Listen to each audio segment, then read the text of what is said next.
Hello hi नमस्कार जय जगन्नाथ आपण समस्त को मो यूट्यूब चैनल ले बहुत सारा स्वागत।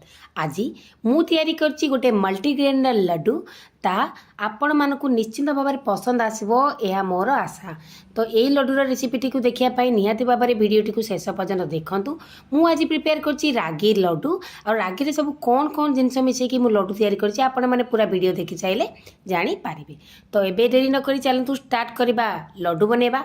तो प्रथमे लड्डू बना मु गोटे लुहार कड़े को गरम कर आपण मान पाखे जो कड़े अच्छे आपण मैंने गरम करें से पकई देती बुट आउ ये जो बुट सी भजा होकि आसी अच्छी जहाँ को आम रोस्टेड चना कहती मुझे भजा बुटटी को मार्केट नहीं आसती बास ताकू हल्का टिके गरम करी नौची।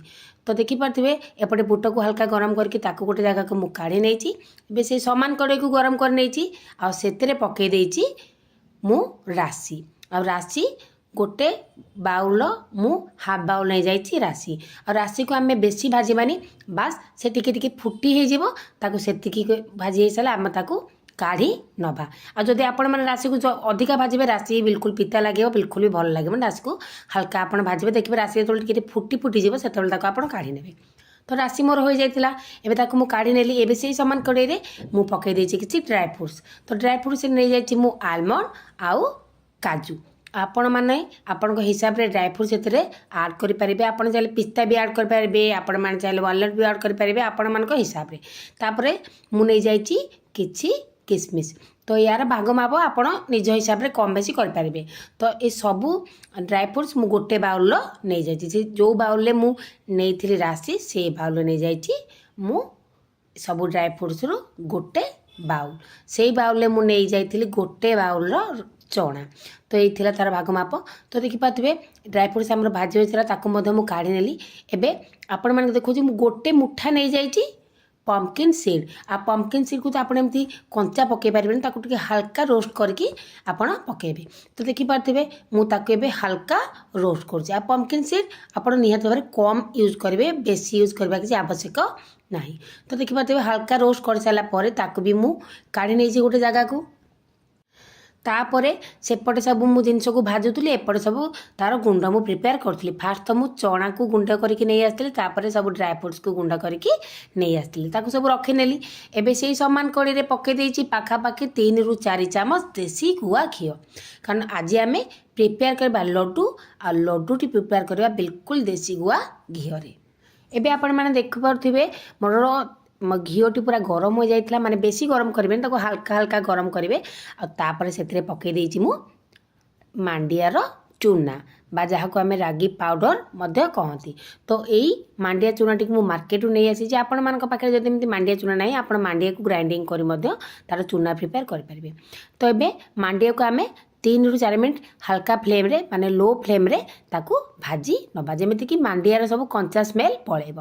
तो एपटे आप देखिपे मांडिया को मु हल्का बिल्कुल भाजी नहीं एबे से मु पकई देती जो चना डाल को मु ग्राइंडिंग करके नहीं आसली ताकू ता भीतर पकई देती।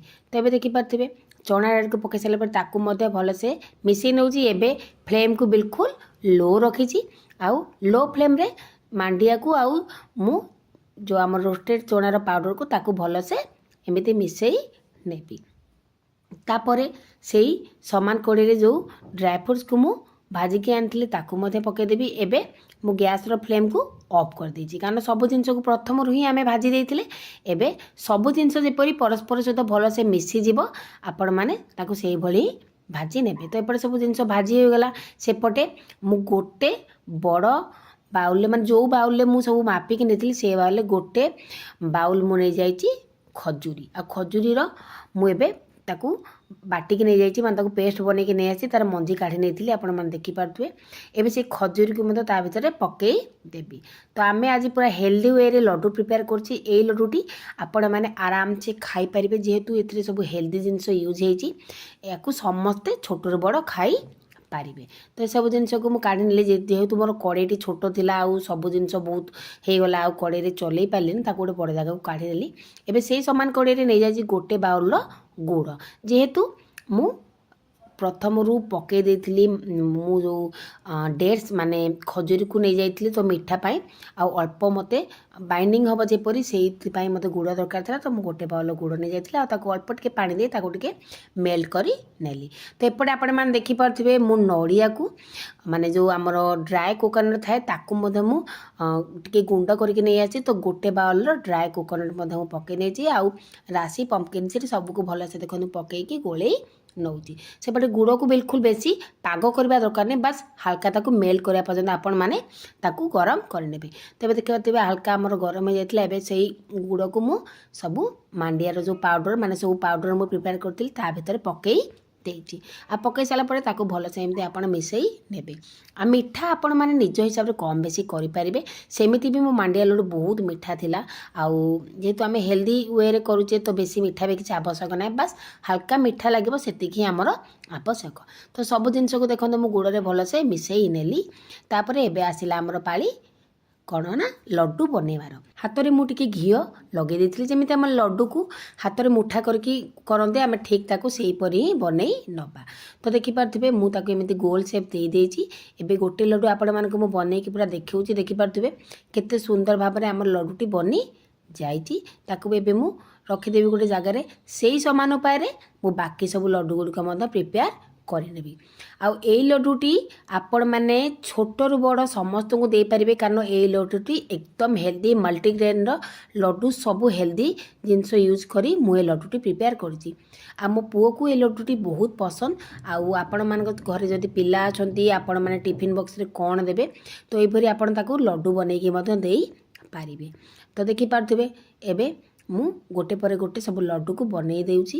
ଆଉ ମୁଁ ବହୁତ ପରିମାଣର ଲଡ଼ୁ ବନେଇ ଦେଇଥିଲି। ଆଉ ତାକୁ ଆପଣମାନେ ଏମିତି ଲଡ଼ୁ ବନେଇକି କ'ଣ କରିବେ ନା ତାକୁ ଆପଣ ଷ୍ଟୋର କରି ମଧ୍ୟ ମାସ ମାସ ପର୍ଯ୍ୟନ୍ତ ରଖିପାରିବେ। ଯଦି ଆପଣମାନଙ୍କୁ ଏ ଭିଡ଼ିଓ ମୁଁ ତ ସେମିତି କରି ଥରେ ଲଡ଼ୁ ବନେଇ ଦିଏ। ମୋ ଚ୍ୟାନେଲକୁ ଗୋଟେ ସବସ୍କ୍ରାଇବ୍ କରିଦେବେ ଆଉ ଭିଡ଼ିଓଟିକୁ ଗୋଟେ ଲାଇକ୍ କରିବେ ଆଉ ଆପଣମାନଙ୍କୁ କେତେବେଳେ ବି ଭୋକ ଲାଗିବ ଆପଣମାନେ ତ ସାଙ୍ଗମାନେ ଏଇଟା ଥିଲା ଗୋଟେ ହେଲ୍ଦି ଲଡ଼ୁର ରେସିପି।